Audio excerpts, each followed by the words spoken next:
હજુ પીછો નહીં છોડે માવઠું। દક્ષિણ સૌરાષ્ટ્રના ભાગો, સુરત, ભરૂચ, દક્ષિણ ગુજરાતના ભાગો,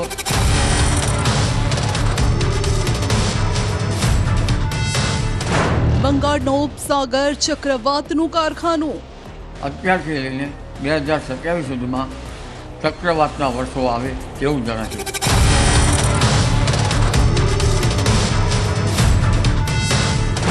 ચક્રવાત તોડશે 100 વર્ષનો રેકોર્ડ। આ ભીષણ ચક્રવાતો છેલ્લા 100 વર્ષનો રેકોર્ડ તોડે તેવું પણ બની શકે।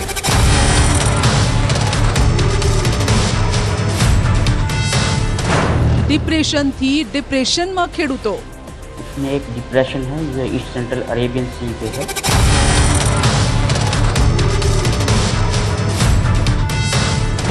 સૌરાષ્ટ્ર અને કચ્છમાં ભારે વરસાદની સંભાવના। ऑरेंज अलर्ट के साथ वेरी हैवी रेन की संभावना है।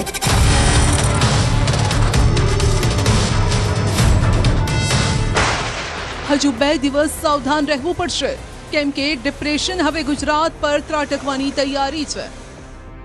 આ દરમિયાન હવામાન નિષ્ણાંત અંબાલાલ પટેલે પણ ચોંકાવનારી આગાહી કરી છે। અંબાલાલ પટેલે શું કહ્યું તે આપને જણાવીશું, પરંતુ તે પહેલા જોઈ લો અરબ સાગરમાં જે ડિપ્રેશન સર્જાયું છે તેની સ્થિતિ શું છે। અરબ સાગરમાં 20 તારીખથી લઈને અત્યાર સુધી 31 તારીખ સુધીમાં ભારે હલચલ જોવા મળી રહી છે।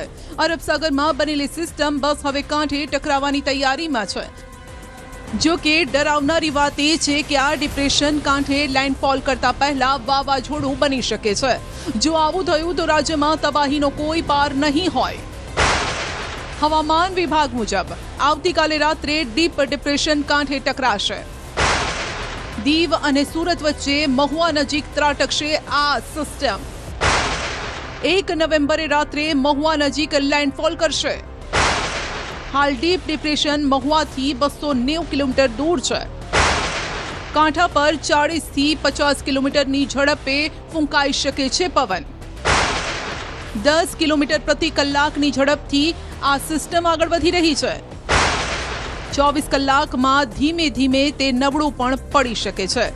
1 તારીખની આસપાસ ભાવનગર એટલે કે દક્ષિણ સૌરાષ્ટ્રના જે પણ દરિયા કિનારાના વિસ્તારો છે ત્યાં આગળ આ ડિપ્રેશન ટકરાઈ શકે છે।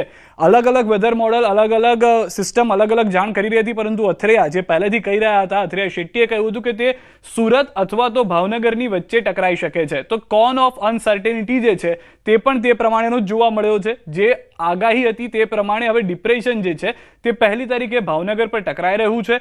ભાવનગર, દક્ષિણ સૌરાષ્ટ્રના કેટલાક વિસ્તારો જેમ કે વેરાવળ છે, ગીર સોમનાથ છે, આસપાસના જે વિસ્તારો છે ત્યાં આગળ તેની અસર જોવા મળી રહી છે અને તેની સાથે સાથે દક્ષિણ ગુજરાતના વિસ્તારોમાં પણ વરસાદની અસર જોવા મળવાની છે। જો કે હવામાન વિભાગના આજના બપોરના 12 કલાકના વેધર બુલેટિન મુજબ પૂર્વ મધ્ય અરબી સમુદ્ર પરનું ડિપ્રેશન છેલ્લા 6 કલાક દરમિયાન 10 કિલોમીટર પ્રતિ કલાકની ઝડપે ઉત્તર પૂર્વ તરફ આગળ વધી રહ્યું છે અને આ ડિપ્રેશન વેરાવળથી લગભગ 300 કિલોમીટર દક્ષિણ પશ્ચિમ, દીવથી 320 કિલોમીટર દક્ષિણ પશ્ચિમ, મુંબઈ મહારાષ્ટ્રથી 460 કિલોમીટર પશ્ચિમ અને પંજી ગોવાથી 680 કિલોમીટર પશ્ચિમ ઉત્તર પશ્ચિમમાં સ્થિત છે। આગામી 24 કલાક દરમિયાન તે પૂર્વ મધ્ય અરબી સમુદ્રમાં ગુજરાત કિનારા તરફ લગભગ ઉત્તર પૂર્વ તરફ આગળ વધવાની સંભાવના છે અને ત્યારબાદ ધીમે ધીમે તે નબળું પડશે।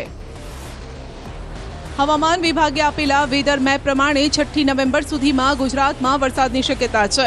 3 નવેમ્બર સુધી રાજ્યભરમાં હળવાથી ભારે વરસાદની આગાહી છે, જે બાદ ધીરે ધીરે વરસાદની તીવ્રતા ઓછી થશે। આ સાથે માછીમારોને પણ હજુ 3 દિવસ દરિયો ન ખેડવાની સૂચના અપાઈ છે। આમ હજુ 3 દિવસ સુધી વરસાદની ઘાત છે। ડિપ્રેશનના ભાગરૂપે અલગ અલગ કયા વિસ્તારોમાં માવઠાની શક્યતા છે તે પણ સાંભળો। इसके प्रभाव से जो रेनफॉल एक्टिविटी रखी गई है वो डे 1 में संभावना है कि सौराष्ट्र कच्छ में ऑरेंज अलर्ट के साथ वेरी हैवी रेन की संभावना है। और ऐसे ही गुजरात रीजन में भी जो डिस्ट्रिक्ट हैं, कुछ कोस्टल डिस्ट्रिक्ट है, उसमें भी वेरी हैवी रेन की संभावना है डे 1 में। उसके एडजॉइनिंग जो साउथ गुजरात इंटीरियर डिस्ट्रिक्ट हैं वहाँ पे हैवी येलो के साथ, और एडजॉइनिंग नॉर्थ गुजरात के भी डिस्ट्रिक्ट हैं 1-2 हैं, उनमें भी हैवी रेन एक्सपेक्टेड है डे 1 में। હવામાન વિભાગે આપેલી માહિતી મુજબ 2 દિવસ ગીર સોમનાથ, અમરેલી, ભાવનગર, ભરૂચ, સુરતમાં ઓરેન્જ એલર્ટ અપાયું છે। આ જિલ્લાઓમાં ગાજવીજ સાથે અતિ ભારે વરસાદની આગાહી છે। આ ઉપરાંત રાજકોટ, જૂનાગઢ, બોટાદ, આણંદ, પંચમહાલ, દાહોદ, વડોદરા, છોટાઉદેપુર, નર્મદા, ડાંગ, નવસારી, વલસાડ, તાપીમાં યલો એલર્ટ અપાયું છે।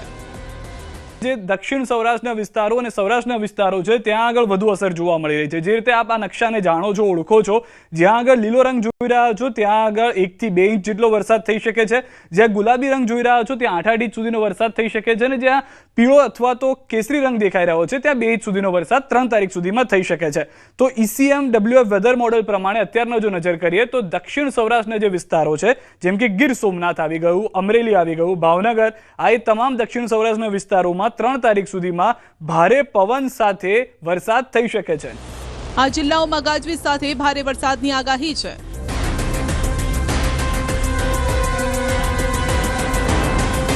આ ઉપરાંત નવેમ્બરની 1 તારીખે વરસાદની તીવ્રતા ઘટી જશે।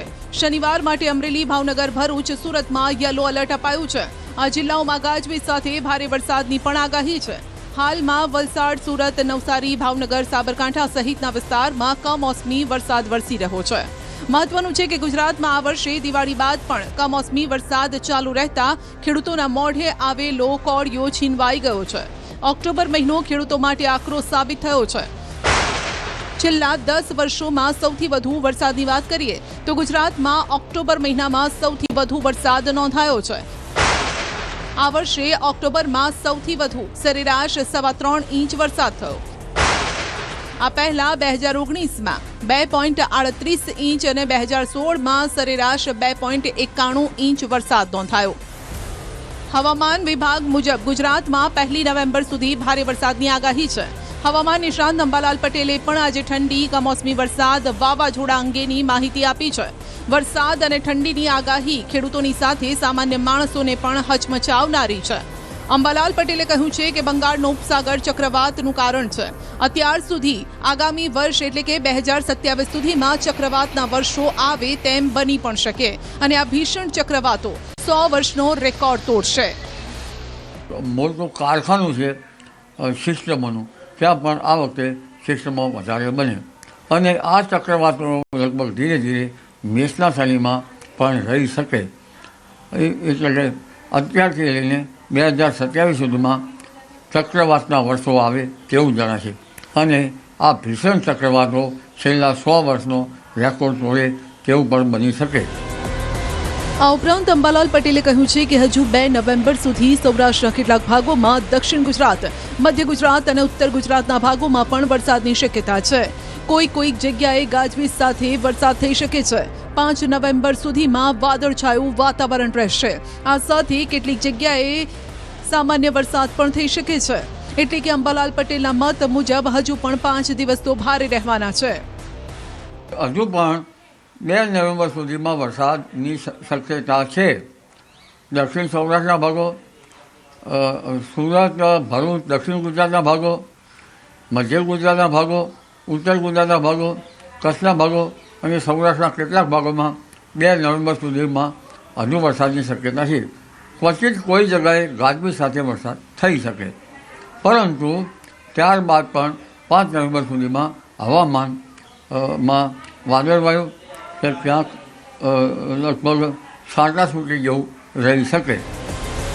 અંબાલાલ કાકાએ વધુમાં કહ્યું છે કે અન્ય પશ્ચિમી વિક્ષેપ આવવાની શક્યતા છે।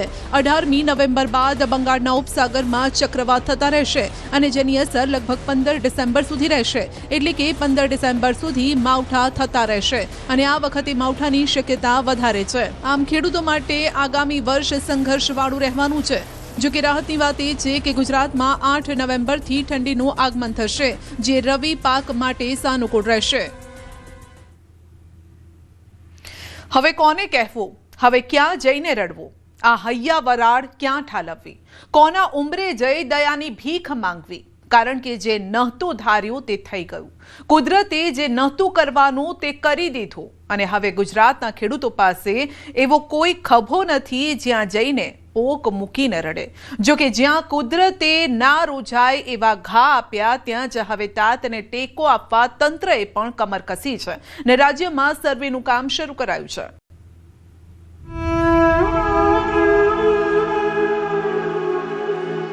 આ ઘા કેમ રૂઝાશે? પેટીઓ કેમ રડાશે?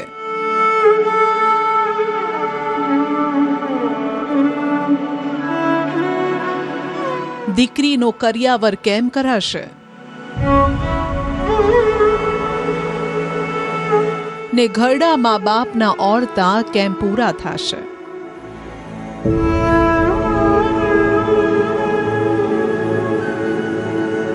આવી તો કંઈ કેટલી ચિંતાઓ લઈ ખેડૂત સમયની થપાટ સામે ઝઝૂમી રહ્યો છે. તેમાંય ગીર સોમનાથના દ્રશ્યો જોઈ તમારી આંખમાંથી આંસુ આવી જશે. જુઓ, એક ખેડૂત પાક પકવવા જેટલી મહેનત કરે છે તેના કરતાં હવે તેને બચાવવા માટે રીતસર ઝઝૂમી રહ્યો છે. માંડવી તો કાઢી લીધી, પણ માવઠાએ તેમાં ફુગારો લાવી દીધો. ભેજ આવી ગયો ને જેને સૂકવવા હવે તાતે પંખા મૂક્યા છે, લાઇટના ગોળા મૂક્યા છે જેથી તેને ગરમી મળી શકે. ઘરની અંદર રાખેલી મગફળી છે તે ઉગવા લાગી છે. હું આપને સીધો મારા હાથના દ્રશ્યના માધ્યમથી બતાવી જોઈ શકાય છે. આ મગફળીનો એ પાક છે કે જે વરસાદ પહેલા ખેડૂતોએ લેણો હતો, પરંતુ તેમણે આ પાક લણી અને પોતાના ખેતરમાં મૂક્યો હતો ને તે હવે સંપૂર્ણ નાશ પામવા લાગ્યો છે. સાથે સાથે હું કેમેરામેનને કહીશ કે ખેડૂતો કઈ રીતે જુગાડ કરી રહ્યા છે પોતાની મગફળી બચાવવા માટે. જોઈ શકાય છે પંખાઓ ગોઠવા છે, સાથે સાથે વીજળીના બલ્બ છે તે ગોઠવ્યા છે, પરંતુ ક્યાંક ને ક્યાંક ખેડૂતોને આ જે મહેનત છે તે માથે પડે તે પ્રકારના દ્રશ્યો સર્જાઈ રહ્યા છે. આગામી ચોમાસાની સિઝનમાં જે બિયારણની વ્યવસ્થા કરવાની હતી તે પણ હવે સંપૂર્ણ નાશ પામવા લાગ્યો છે. હાલ ઘરની મહિલાઓ હોય કે પુરુષો કે પછી બાળકો મગફળીની માવજતમાં લાગ્યા છે. જો થોડી ઘણી મગફળી બચી જાય તો 2 ટંક રોટલાના રૂપિયા નીકળે. તકલીફ એટલે હવામાન આગાહી હતી ને એટલે તાત્કાલિક માંડવી કાઢ્યું, ઘરમાં નાખ્યું તો નાય ઉગી ગયું, ખાતર જેમ થઈ ગયું. રાણે સરકારે આ ટેકાનો ભાવે તો આવો માલ ન રાખે, તો વેપારીઓ ન રાખે. હવે તો ઉકોડામાં નાખવાની રહી ને મજૂરી વધી ગઈ. હજી પણ ફેરવીએ હમી કરીએ તો એ બધી ઉગતી આવે. એ કાયમ નામી ફેરિયાની ઉપર લેપ મેલીએ, પંખા રાખીએ તોય હજી ડેમેજ જાતું નથી. ને અત્યારે માંડવી આવ સંપૂર્ણ ડેમેજ થઈ ગઈ. ખેતરમાં જે સારો બગડી ગયો છે બરોબર, અને ઘરમાં ભરીને જે રાખી છે માંડવી એ પણ અત્યારે ઉગવાની શરૂ થઈ ગઈ છે બરોબર. સંપૂર્ણ માલ ડેમેજ થઈ ગયો છે. હવે શું કરવું એ વિચાર કરીએ છીએ. ઉના તાલુકાના કેસરિયા ગામ સહિતના વિસ્તારોમાં ખેડૂતોના આ જ હાલ છે, બદથી બદતર. સતત વરસાદ ભેજના કારણે ઘરમાં રાખેલી મગફળીમાં અંકુર ફૂટી ગયા છે. ખેડૂતો હવે પોતાના જ ઘરમાં પાક બચાવવા માટે રાત દિવસ મથામણ કરી રહ્યા છે ને કહી રહ્યા છે કે હવે મગફળી બચાવવી અશક્ય છે. ઘણા વિસ્તારોમાં તો પશુધન માટેનો ઘાસચારો પણ ખૂટી પડ્યો છે. સૌરાષ્ટ્ર જ નહીં, ઉત્તર ગુજરાતમાં પણ આકાશી આફત ઓછી નથી આવી. જુઓ, ખેતરો હજુ પણ જળબંબાકાર છે ને પાણી સુકાવાનું નામ નથી લઈ રહ્યું. સાબરકાંઠા જિલ્લામાં છેલ્લા 3 દિવસથી વરસાદી માહોલ છવાયેલો છે, ત્યારે ખેડૂતોને ભારે નુકસાન થઈ રહ્યું છે. ડાંગર, સોયાબીન, મગફળી, કઠોળ સહિત શાકભાજીનું વાવેતર ફેલ થાય તેવા પૂરેપૂરા એંધાણ છે. વરસાદના લીધે ડોગર ફેલ થઈ ગઈ, મફળી ફેલ થઈ ગઈ, ગોટે પલળી ગયો, ડોગરના પૂરા પલળી ગયા, બધું ફેલ થઈ ગયું છે. હાથમાં કોઈ આવે એવું લાગતું નથી. અને જો કદાચ હાથમાં આવે તો માર્કેટમાં લઈને જઈએ તો સ્વાભાવિક છે કે વેપારીનો ભાવ આપવાનો નથી. ખેડૂતોને નુકસાની એવી આવી કે જેની ગણતરી થાય તેમ નથી. કુદરતે એવો ઘા કર્યો કે થીગડા મારવા છતાંય તે પૂરાય તેમ નથી. ત્યારે ખેડૂતો માંગ કરી રહ્યા છે કે સરકાર કંઈક મદદ કરે. ડાંગરની જે બહાર લાવવાની હતી અત્યારે હાલ જે ખેડૂત મહેનત કરીને જે ડાંગરનો પાડા છે પાડા ઉપર ખેતરના પાડા ઉપર મૂકી રહ્યા છે, એટલે કે કઈ રીતે ડાંગરને બચાવી શકાય. પરંતુ જે વરસાદ પડી ગયો છે તેના કારણે જે માર્કેટમાં વેચવા જશે તો પણ તેનો પૂરતો ભાવ નહીં મળે. ઉપરાંત જે કઠોળ પાક હોય, શાકભાજી હોય કે અન્ય પાક હોય, અને મગફળીમાં પણ આ પ્રકારની પરિસ્થિતિનો સામનો કરવો પડતો હોય છે. એટલે ખેડૂતોના હાથમાં આવેલો કોળિયો અત્યારે હાલ તો છીનવાઈ રહ્યો છે. આ તરફ રાજકોટ જિલ્લાના ધોરાજી ઉપલેટા પંથકમાં છેલ્લા 1 અઠવાડિયાથી કમોસમી આફત વરસી રહી છે. સોયાબીન તો ખેતરમાં જ ખાતર બની ગયા છે અને મગફળી સડી ગઈ છે. ખેડૂતોને ચિંતા હવે નવા પાકને લઈને છે કે જો આ નુકસાનીનો સર્વે થાય ને કંઈક મળે તો ખેતર સાફ કરીને બીજા પાક વિશે વિચારી શકાય. સોયાબીનમાં પૂરેપૂરું નુકસાન છે. મેં વીઘે 12,000નો ખર્ચો ચડાવ્યો હતો. મારે 12 વીઘાનું વાવેતર છે. એમાં મજૂરી આવી જાય, બિયારણ આવી જાય, દવા આવી જાય, અને અત્યારે આ વરસાદ સતત પડે છે અને હજી આગાહી છે વરસાદની. એટલે આમાં ખાતરની પોઝિશન અત્યારે કોઈ પણ પૈસો હાથમાં આવે એમ નથી. આ વેચાણ કોઈ કે વીઘે 12,000 તો કોઈ કે 15,000 ખર્ચ કર્યો, પણ તેની ખોટ પૂરાય તેમ નથી. મોંઘા ભાવનું બિયારણ, મોંઘું ખાતર, મોંઘી દવાનો ખર્ચ કર્યો, પણ બધો જ માથે પડ્યો. ધોરાજી ઉપલેટા પંથકમાં મગફળી, સોયાબીનના પાક તેમજ પશુઓ માટેનો ચારો મકાઈ, જુવારનો કર્યો હતો, તેને વરસાદે બરબાદ કરી નાખ્યો છે. 2-3 દિવસથી ગુજરાતમાં વરસાદ વરસી રહ્યો છે, જેથી સોયાબીન અને મગફળીનો પાક સંપૂર્ણપણે નાશ થઈ ચૂક્યો છે. તો હાલ હવે સરકારશ્રીને એવું નિવેદન છે કે આવનારા નવા પાક માટે કે સહાય કરે, સર્વે કરે, સેટેલાઇટ દ્વારા સર્વે કરવાની માંગણી છે. ખેતરના હાલ તમે જોશો તો તમને પણ થશે કે કુદરતે આ શું ધાર્યું છે, કેમ આવી થપાટ મારી રહી છે. વરસાદને ધોરાજી તાલુકા અને ઉપલેટા તાલુકાના અંદરમાં જે રીતે વરસાદ વરસ્યો તેને લઈને મગફળી છે, સોયાબીન છે, તેનો થોત વળી ગયો. આપ સીધા દ્રશ્યો જોશો કે તે સોયાબીનનું જે વાવેતર ખેડૂતે 12 વીઘાનું વાવેતર કર્યું, તે વાવેતરના અંદરમાં 100% નષ્ટ થઈ ગયું છે. આ છે કારું પડી ગયું છે. આપ સીધા દ્રશ્યો જોઈ શકો છો કે સોયાબીન સાવ ફેલ થઈ ગયું છે. ખેડૂતો અત્યારે એવું કહી રહ્યા છે કે અત્યારે જે ધિરાણ લીધી છે અને જે વ્યાજે પૈસા લીધા છે, સરકાર દ્વારા તાત્કાલિક ધોરણે આ સર્વે કરી અને જે વ્યાજ છે અને જે ધિરાણ છે તે માફ કરવામાં આવે તો ખેડૂત બચી શકે. અરવલ્લી જિલ્લામાં છેલ્લા 1 અઠવાડિયાથી બદલાયેલા વાતાવરણથી ઠંડીના બદલે હવે ચોમાસું બેઠું હોય તેવો ઘાટ ખડાયો છે. જિલ્લાના મોડાસા, બાયડ, ભિલોડા અને મેઘરજ તાલુકામાં સતત કમોસમી વરસાદ યથાવત છે, જેના કારણે મગફળી ખેતરમાં પડી સડી ગઈ છે. સ્થિતિ એવી છે કે ખેતરમાં ખેડૂત પ્રવેશ પણ ન કરી શકે. આપ જોઈ શકો છો કે જે મગફળી ઘરે પહોંચવાની હતી તે તૈયાર કરેલી મગફળી, કાપેલી મગફળી અહીં જોઈ શકો છો દ્રશ્યોમાં કે જે પ્રકારે હવે પાણી ભેગી થઈ ચૂકી છે, જે પ્રકારે પાણીમાં સોત વળી ગયો છે. કાળી પડી ગયેલી મગફળી હવે જે નુકસાની ખેડૂતોને ભોગવવાની આવી છે. અરવલ્લી જિલ્લામાં જે પ્રકારે 1.5 લાખ હેક્ટરથી વધુ જમીનમાં જે પ્રકારે વાવેતર કરવામાં આવ્યું હતું મગફળી, કપાસ, સોયાબીનનું, ત્યારે મગફળીમાં સૌથી મોટું નુકસાન અહીં જોવા મળી રહ્યું છે. હવામાને એ પ્રકારે કરવટ બદલી કે અનેક ખેડૂતોની જિંદગીની પણ કરવટ બદલી નાખી છે. મગફળીનો પાક વરસાદી પાણીમાં સતત પલળતા કાળો પડી ગયો છે, જેના કારણે દાણા સડી રહ્યા છે. આ પ્રકારની સ્થિતિમાં ખેડૂતોએ કરેલો ખર્ચ માથે પડ્યો છે. સામે સામાજિક પ્રસંગો આવી રહ્યા છે, ક્યાંક લગ્ન પ્રસંગ આવી રહ્યા છે ને ક્યાંક ઉધારી ચૂકવવાની છે. ત્યારે ખેડૂત આ ખર્ચમાંથી કેવી રીતે બહાર નીકળશે તે સવાલ છે.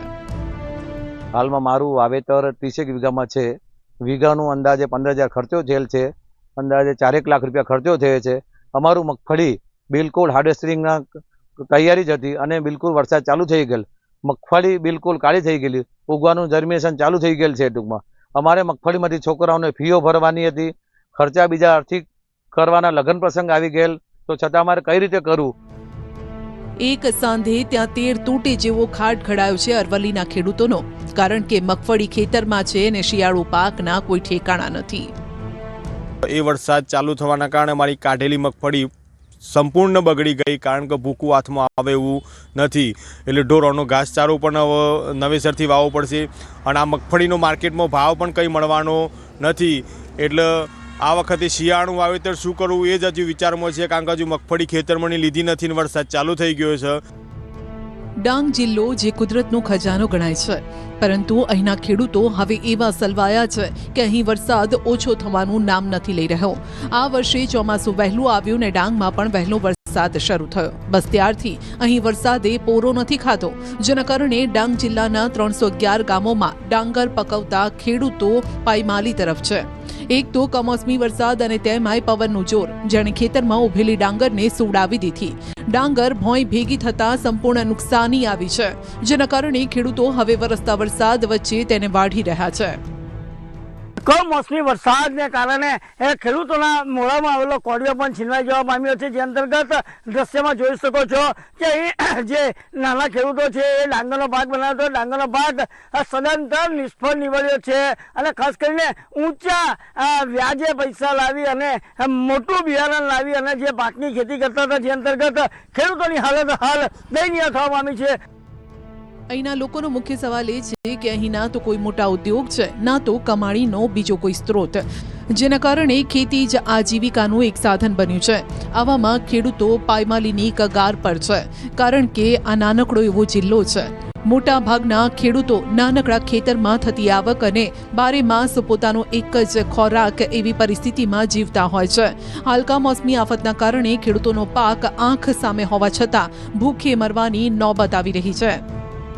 અમારા ડાંગર, નાગલી, વરાઈ જેવું જે ખેતી છે એની અંદર ભારે નુકસાન થયું છે, તો સરકારશ્રી એમના તંત્ર દ્વારા સર્વે હાથે ધરે અને અમારા લોકોને વળતર ચૂકવે। અગર સરકાર અમને વળતર ન ચૂકવે તો અમારા લોકોને ભૂખે મરવું પડે એવી પરિસ્થિતિ છે। છેલ્લા 6 મહિનાથી અમારા ખેતરોમાં સતત વરસાદ થવાના કારણે અમારા ખેતીમાં ઘણું નુકસાન થવા પામ્યું છે। અમારા ડાંગ જિલ્લાના લોકો માટે ખેતી સિવાય અન્ય રોજગારી કે કોઈ ઉદ્યોગો કે કંઈ છે નહીં ડાંગ જિલ્લામાં, તો ખેતીમાં આ નુકસાન થયું છે। તો સરકારશ્રીને નમ્ર પ્રાર્થના છે કે વહેલી તકે સર્વે હાથ ધરીને અમારા ખેડૂતોને સહાય આપે। જો કે છેલ્લા કેટલાક વર્ષોથી હવામાનની પેટર્ન બદલાઈ છે। ચોમાસું અનિયમિત થઈ ગયું છે, જેના કારણે વાવણી કે રોપણી કરવી પડે ત્યારે પણ મુસીબત આવતી હોય છે। ત્યારે હવે ખેડૂતો આ મુસીબતમાંથી કેવી રીતે બહાર આવશે તે સવાલ છે। એટલે કહી શકાય કે કમોસમી વરસાદે ખેડૂતોની મહેનત પર પાણી ફેરવી દીધું છે। ભાવનગર જિલ્લામાં કમોસમી વરસાદે વિનાશ વેર્યો છે। ભારે વરસાદના કારણે ખેતરોમાં પાણી ભરાતા ખેડૂતોની હાલત અત્યારે કફોડી થઈ ગઈ છે અને ખેડૂતોની બેહાલી અને લાચારીના દ્રશ્યો છે। તળાજાના પાણીયારી ગામના દ્રશ્યો છે, જ્યાં ખેતરોમાં 1 ફૂટ જેટલા પાણી છે। ખેડૂતોએ મહા મહેનતે વાવેલો ઉછેરેલો પાક લણણીના આરે હતો ને બગડી ગયો છે। આપ ફાટ્યા જેવી સ્થિતિ સર્જાઈ છે અને અંદાજે 70 લાખ જેટલું નુકસાન થયું છે। 8 દિવસ તો એક ધારો સતત વરસાદ વરસી રહ્યો છે। આમાં કોઈ નથી સુવિધા અમારી પાસે કે નથી બીજું કોઈ મકાન, તો અહીંથી રહેવા ક્યાં જવું? હતું એ બધું ડૂબી ગયું, પાક હતો એ બધો નિષ્ફળ ગયો। તો ગ્રામજનોનો દાવો છે કે કોન્ટ્રાક્ટરે 3 મહિના પહેલા રોડ તો બનાવ્યો, પરંતુ પાણીના નિકાલની વ્યવસ્થા જ ન કરી। વરસાદી પાણી ખેતરોમાં ફરી વળ્યા અને 4 દિવસ વીત્યા છતાં ખેતરોમાંથી પાણી ઓસરી જ નથી રહ્યા। તો ગામના લગભગ 1500 વીઘા ખેતરો પાણીથી તરબોળ છે। ખેડૂતોનો મહામૂલો પાક બરબાદ થતાં સરકાર પાસે સહાયની માંગ કરી છે। 27 તારીખથી આજ સુધીમાં વરસાદે અમારા ગામમાં વિરામ લીધેલો નથી અને સતત અમારા દરેકના ખેતરમાં જે પાછળ પાણી બતાય છે એવા બધાના જ ખેતરમાં પાણી ભરાયેલા છે। આ ખેતરની અંદર મગફળીનો પાક હતો, થ્રેસર આવેલું હતું, થ્રેસર આવ્યા પછી પાણીની સાથે બધું જ મગફળી સાથે તણાઈને જતી રહેલી છે। તો ગીર જંગલના ઉપરવાસમાં પણ ભારે વરસાદ છે। ગીર ગઢડાનું શાણા ડુંગર ગામ ફરી સંપર્ક વિહોણું થઈ ગયું। રૂપેણ નદીના પાણી રસ્તા પર ફરી વળ્યા અને ભારે વરસાદથી નદીમાં પાણીની પુષ્કળ આવક થઈ છે। ગામમાં અવરજવરના તમામ રસ્તાઓ નદીના પાણીની અંદર અત્યારે સમાઈ ગયા છે। લોકો અનેક મુશ્કેલીનો સામનો કરી રહ્યા છે। તો છેલ્લા 1 અઠવાડિયાથી ગીર સોમનાથમાં બસ આ જ રીતે અનરાધાર આફત આવેલી છે, જે શમવાનું નામ નથી લઈ રહી। તો દીવના દરિયામાં પણ ભારે કરંટ છે। નાગવા બીચ પર ભારે પવન ફૂંકાયો અને દરિયામાં ઊંચા મોજા ઉછળી રહ્યા છે। પ્રવાસન સ્થળ દીવમાં ભારે પવન સાથે કમોસમી વરસાદ ખાબક્યો છે। કમોસમી વરસાદના કારણે પ્રવાસીઓ અને ધંધાર્થીઓ હાલ પરેશાન છે। પ્રવાસીઓ નથી આવી રહ્યા એનું કારણ બહુ મોટું છે। આ સાયક્લોન જેવું આવ્યું ને, વાવાઝોડા દરિયામાં વરસાદ જેવું છે, દિવાળીના 2-3 દી પછી છે ને આ સાયક્લોન જેવું આવ્યું એટલે પબ્લિકને બહુ મોટી માર પડી, જેથી બહારના આવેલા જેટલા વ્યક્તિ છે ને બધી હેરાન થાય, કેમ કે વરસાદના સાથે વાવાઝોડું છે, વરસાદ છે, હવાઈ છે।